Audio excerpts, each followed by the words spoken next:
Hello students, आप सभी का स्वागत है इस वीडियो में। आज मैं आपको आपके पाठ खिलौने वाला का अभ्यास करना सिखाऊंगा, जो कि हमारी पाठ्य पुस्तक रिमझिम से लिया गया है। हम देखेंगे कि किस प्रकार से हमें प्रश्नों को समझना है और उनका उत्तर देना है। तो आइए शुरू करते हैं आज का अपना अभ्यास।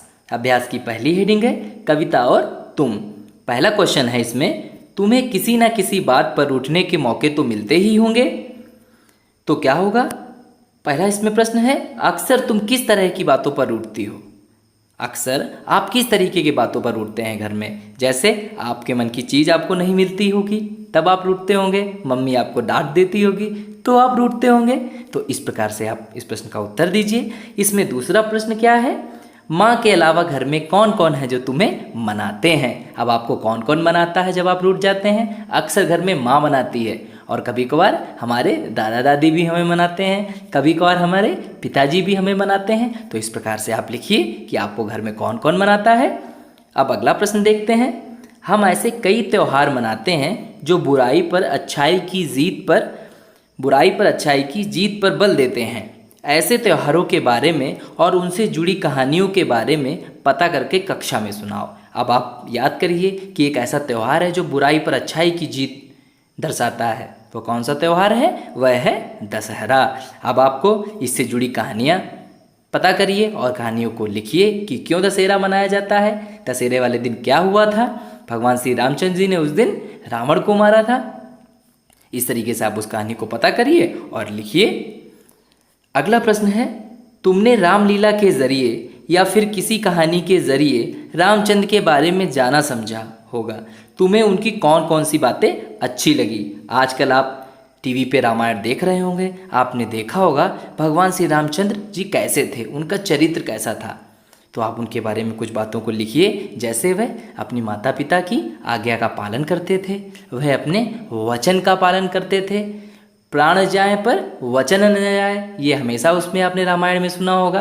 तो इस तरीके से आप रामचंद्र जी की बातों को लिखिए। जैसे रामचंद्र जी अपने मम्मी पापा की सेवा करते थे, उनकी बात मानते थे, आप भी अपने माता पिता की बात मानिए और उनकी सेवा करिए। अगला प्रश्न है, चौथा प्रश्न है, नीचे दिए गए भाव कविता की जिन पंक्तियों में आए हैं उन्हें छांटो। जब आप कोई कविता पढ़ते हैं तो आपको एक अलग तरीके का भाव फील होता है, एक अलग तरीके की फीलिंग आती है। तो इन लाइनों को पढ़िए और उस लाइन को खोजिए कविता में जहाँ पे इन लाइनों का मतलब या भाव स्पष्ट हो रहा हो। पहला क्या है? पहला है, खिलौने वाला साड़ी नहीं बेचता है। आइए देखते हैं कविता में कहाँ पे था। अगर आपने कविता अच्छे से पढ़ी होगी तो आप तुरंत ढूंढ लेंगे। देखिए, कभी खिलौने वाला भी माँ क्या साड़ी ले आता है, साड़ी तो वह कपड़े वाला कभी कभी दे जाता है। तो इन लाइनों में आपको उस लाइन का भाव मिल गया। इस तरीके से आप अन्य लाइनों का भी भाव ढूंढते हैं। आइए अगली लाइन देखते हैं। अगला क्या है? अगला है, खिलौने वाला बच्चों को खिलौने लेने के लिए आवाज़ें लगा रहा है। अब कहाँ पे आवाज़ लगा रहा है? आपको याद होगा, नए खिलौने ले लो भैया, जोर जोर वह रहा पुकार। कहाँ पे था? आइए देखते हैं। ये रहा, आपको मिल गया कि नए खिलौने ले लो भैया, जोर जोर वह रहा पुकार। इसको आपको जोर जोर नहीं बोलना है, जोर जोर। ये एक नुक्ता वाला शब्द है। आगे आने वाले वीडियो में मैं आपको बताऊंगा कि नुक्ता शब्द क्या होते हैं। तो इस लाइन का अर्थ आपको भाव यहाँ पे मिल गया। आइए अगली लाइन देखते हैं। अगली लाइन है, मुझे कौन सा खिलौना लेना चाहिए, उसमें माँ की सलाह चाहिए। यह भी बहुत ही आसान है। देखिए स्टार्टिंग में ही आपको मिल जाएगा, कौन खिलौने लेता हूँ मैं, तुम भी मन में करो विचार। देखिए आपको मिल गया फट से। तुम सोचोगी मैं ले लूँगा तोता बिल्ली मोटर रेल। कौन खिलौना लेता हूँ मैं, तुम भी मन में करो विचार। इस प्रकार से आपको उस लाइन का भी भाव मिल गया। अब आगे बढ़ते हैं।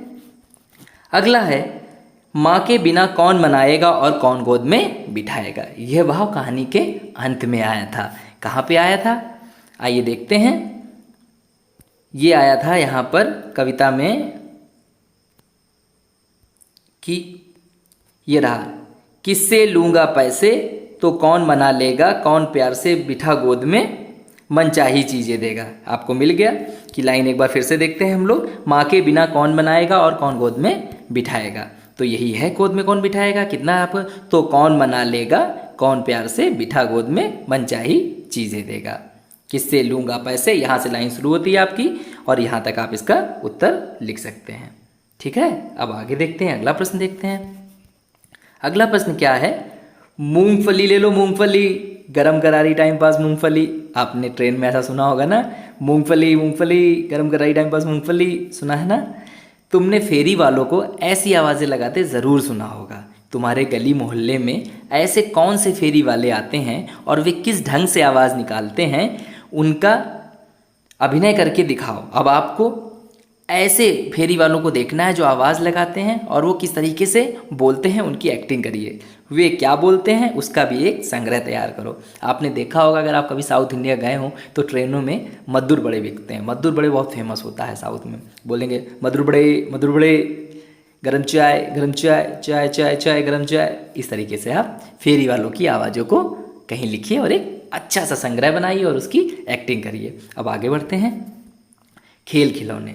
पहला प्रश्न है इसमें, तुम यहाँ लिखे खिलौनों में से किसे लेना पसंद करोगी और क्यों। अब यहाँ पे कुछ खेल खिलौने लिखे हुए हैं, अब आप उनको सर्कल करिए कि आपको कौन से खिलौने पसंद हैं और आप कौन सा उन्हें लेना चाहेंगी। जैसे गेंद, अगर आपको गेंद पसंद है तो आप गेंद लेना चाहेंगे तो इसको सर्कल कर दीजिए। इसी प्रकार से यहाँ पे लिखे हुए हैं, रेलगाड़ी, बर्तन सेट, हवाई जहाज़, फिरकी, धनुष बाण, मोटर गाड़ी, गुड़िया, बल्ला या कुछ और। इस प्रकार से आप जो पसंद हो आपको उसको आप सर्कल कर दीजिए। ये तो बहुत ही सिंपल प्रश्न था।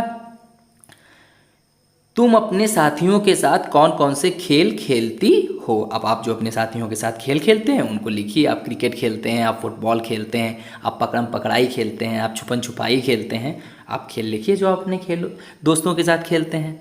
अब अगला प्रश्न देखते हैं, खिलौने वाला शब्द संज्ञा में वाला जोड़ने से बना है। आपने पिछले वीडियो में देखा था कि किस प्रकार संज्ञा से हम अवगत हुए थे कि कौन संज्ञा होती है, कौन नाम वाले शब्द होते हैं।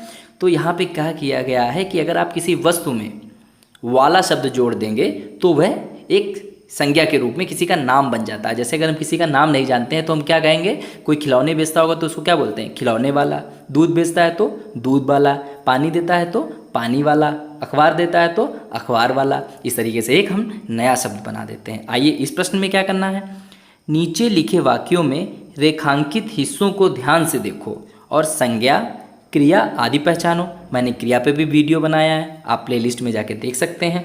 तो आपको संज्ञा और क्रिया को पहचानना है। यहाँ पर वाले शब्दों को ऑलरेडी अंडरलाइन कर दिया गया है। पान वाले की दुकान आज बंद है। इसमें कोई ऐसा शब्द आया है जिससे आपको लग रहा हो कि कोई काम किया जा रहा है तो वो क्रिया, और इसमें कोई शब्द नहीं आया, लेकिन इसमें दुकान आया। देखो दुकान क्या है, संज्ञा है। संज्ञा वो शब्द होते हैं जिन्हें हम देख सकते हैं या महसूस कर सकते हैं। सिंपल सी डिफरेंशिएशन मैंने आपको वीडियो में बताई थी, उसी को आप अपने दिमाग में बनाए रखिए और इस एक्सरसाइज को कर डालिए। जैसे मेरी दिल्ली वाली मौसी बस कंडक्टर हैं, इसमें भी कोई काम नहीं किया जा रहा है, इसमें भी नाम आए हैं कंडक्टर, बस, ये सब क्या हैं, ये सब संज्ञा है। अब महमूद 5 बजे वाली बस से आएगा। अब आएगा तो वो कुछ करेगा, तो क्या सो होगा, काम कर रहा है, तो क्रिया क्या हो गई, आएगा। इस तरीके से आप संज्ञा क्रिया को पहचानिए आगे वाले वाक्यों में। बहुत ही सिंपल प्रश्न है। अगर आपको अभी भी संज्ञा और क्रिया में कोई भी डाउट हो तो आप जाइए प्लेलिस्ट में क्लास 5 की, वहाँ पे संज्ञा का भी वीडियो है और क्रिया का भी वीडियो है। बहुत अच्छे से समझाया है मैंने, आपको संज्ञा और क्रियाओं से संबंधित सारे डाउट क्लियर हो जाएंगे। अब आगे बढ़ते हैं, तुम्हारी रामलीला। अब अच्छा हमें ये बताइए आपकी रामलीला क्या होती है। रामलीला रामायण का प्ले होता है, ठीक है। जब आप कोई भी नाटक करते हैं ना, अगर हम रामायण का नाटक करें तो उसको क्या बोलते हैं, रामलीला। दिवाली के समय पे, दशहरा के समय पे अलग अलग जगहों पे रामलीला का आयोजन किया जाता है। अब देखिए क्या प्रश्न है, क्या तुमने रामलीला देखी है। रामलीला की किसी एक लघु कहानी को चुनकर कक्षा में अपनी रामलीला प्रस्तुत करो। अब रामलीला तो बहुत बड़ी है, रामायण की कहानी बहुत बड़ी है। आप कहीं भी छोटी सी कोई कहानी ले लीजिए और उसको कक्षा में प्रस्तुत करिए। जैसे एक बहुत ही सिंपल सी है कि जब हनुमान जी ने समुद्र को पार किया था, आप वो वाली कहानी का कर सकते हैं, गठन कर सकते हैं।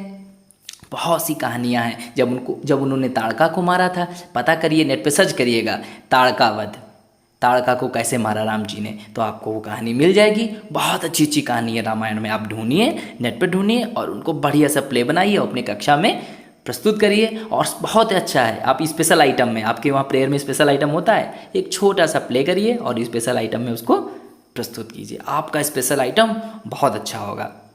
अब अगला प्रश्न है कविता में कथा। इस कविता में 3 नाम राम, कौशल्या और ताड़का आए हैं। कौन कौन से नाम आए हैं? राम, कौशल्या और ताड़का आए हैं। तो अब क्या करना है, आइए देखते हैं प्रश्नों को। यह तीनों नाम किस प्रसिद्ध कथा के पात्र हैं? तो ये तीनों नाम किस प्रसिद्ध कथा के पात्र हैं? ये अभी मैंने आपको बताया है कि ये रामायण के पात्र हैं। अगला प्रश्न क्या है? यहीं रहूंगा कौशल्या में, तुमको यहीं बनाऊंगा। इन पंक्तियों का कथा से क्या संबंध है? किस कथा से? रामायण से क्या संबंध है? तो इन लाइन का रामायण से ये संबंध है कि जब भगवान रामचंद्र ने ताड़का का वध किया था, तब वह अपने गुरुजी के पास शिक्षा लेने के लिए गए थे। तो उसी प्रकार से बच्चा भी श्री रामचंद्र जी बनना चाहता है और अपनी माँ को कौशल्या बनाया चाहता है, उनके पास रहना चाहता है। अब अगला प्रश्न देखते हैं। इस कथा के कुछ संदर्भों की बात कविता में हुई है, अपने आसपास पूछकर इनका पता लगाओ। अब यहाँ पे कुछ लाइनें आई थी कविता में, उनका कथा में क्या संबंध है, उनके कथा में क्या प्रदर्शित होता है उन लाइनों से, आइए देखते हैं। जैसे पहली लाइन है, तपसी यज्ञ करेंगे असुरों को मैं मार भगाऊंगा। तपसी यज्ञ करेंगे असुरों को मैं मार भगाऊंगा। इसका अर्थ यह है कि जब भगवान रामचंद्र जी गए थे ऋषियों को बचाने के लिए, क्योंकि वो यज्ञ नहीं कर पा रहे थे, उनको परेशान कर रहे थे असुर, तब उन्होंने क्या किया था, उन्होंने उन असुरों का वध कर दिया था। इसी प्रकार से वह बच्चा भी कविता में असुरों का वध करना चाहता है। तो आप ये रामायण सुनिए और आपको पता चल जाएगा कि किस प्रकार से भगवान श्री रामचंद्र जी ने असुरों का वध किया था और तपसी यज्ञ करने लगे थे। अगली लाइन है, तुम कह दोगी वन जाने को, हंसते हंसते जाऊंगा। जिस प्रकार से महाराज दशरथ ने रामचंद्र जी के पिता ने उन्हें 14 वर्ष के वनवास के लिए जाने को कह दिया था और वह चले गए थे, उसी प्रकार अगर आप मुझसे कह देंगी कि तुम वन चले जाओ तो मैं भी वन चला जाऊंगा। तो इस कहानी में अगर आपको कुछ डाउट हो रहा हो तो आप रामायण देखिए, एक बार रामायण देखिए, आपको पूरी कविता में आए हुए रामायण की पात्र, रामायण की लाइनें सब कुछ समझ में आ जाएगा कि उसका क्या संदर्भ है। ये बहुत ही अच्छी कविता है। एक खिलौने वाला आता है और एक बच्चा देखता है और किस प्रकार से वह एक अपने मन की भावना को प्रदर्शित करता है कि वह भगवान श्री रामचंद्र जी से बनना चाहता है। आप भी भगवान श्री रामचंद्र जैसा बनिए, अपने माता पिता की सेवा करिए, उनकी बात मानिए। इस प्रकार से यह अभ्यास खत्म होता है। आज के लिए इतना ही। Bye bye students.